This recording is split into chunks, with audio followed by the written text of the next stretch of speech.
Good morning. Just a quick score update. Patrick Cantlay now has the lead outright. He birdied the second hole, so he's 5 under through 11 holes. There's a lot of birdies to be had out there.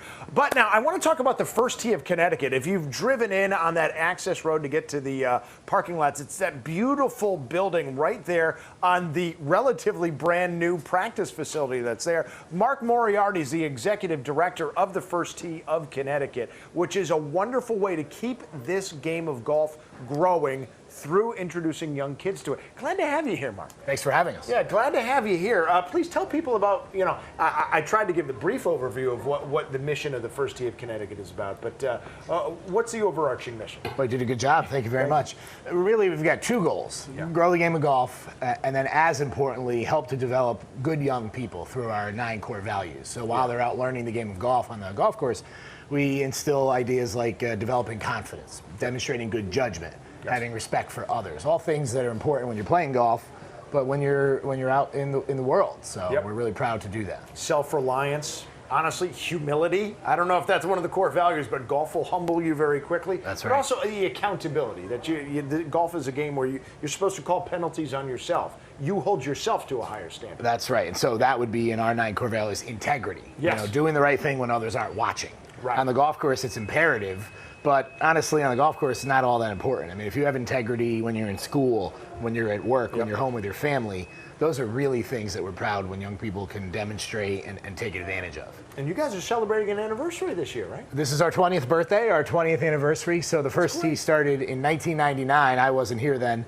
With only about 100 kids in Hartford. Yeah. And last year and this year, again, we're going to introduce golf to hopefully over 70,000 young people in the state. So we're very proud, and it takes a lot of support from organizations like the Travelers Championship. Yeah, and a big event coming up Saturday. We do. We've got our annual Patrons Breakfast right in our building, so everyone that comes and attends gets admission to the tournament for the day. We're going to award our scholarships for this year.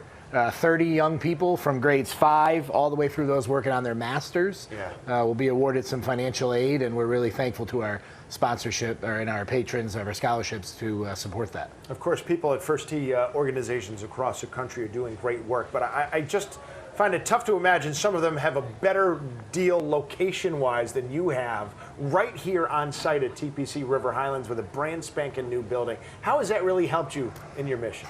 Yeah, I mean, our facility here is incredible. We're very lucky. We were able to help build onto the practice range when that opened in '08. We've got our 4-hole Cropic Family Learning Links right next door, which is our learning center all year long. And then the Epstein Learning Center, our indoor space. Yeah. It gives us a home. It gives us a chance to have kids with us 12 months out of the year. And having the TPC and the Travelers right next door, I think really we are the envy of that trio across the country. And hopefully they feel the same way. And this week itself, what are you able to do to sort of leverage the fact that all of the eyes of the golf world are on Connecticut this week for you? That's right. Well, things like this help us spread the word. We're very thankful to be able to share what we're doing with the community. Our kids have got wonderful opportunities, and really all the young people. But just on Tuesday, for example, a handful of them went to the Middlesex breakfast, got a chance to meet Padraig Harrington. That's great. Be part of a networking breakfast, which is great at 10, 12 years old.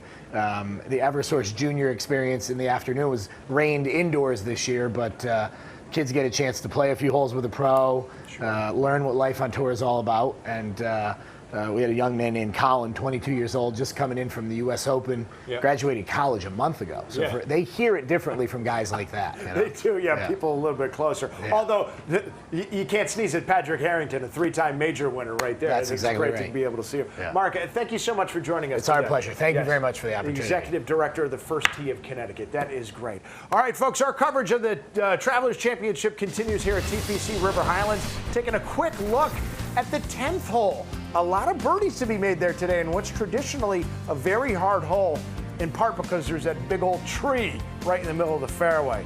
I say that as somebody who's hit it a couple of times myself. We'll be back with more.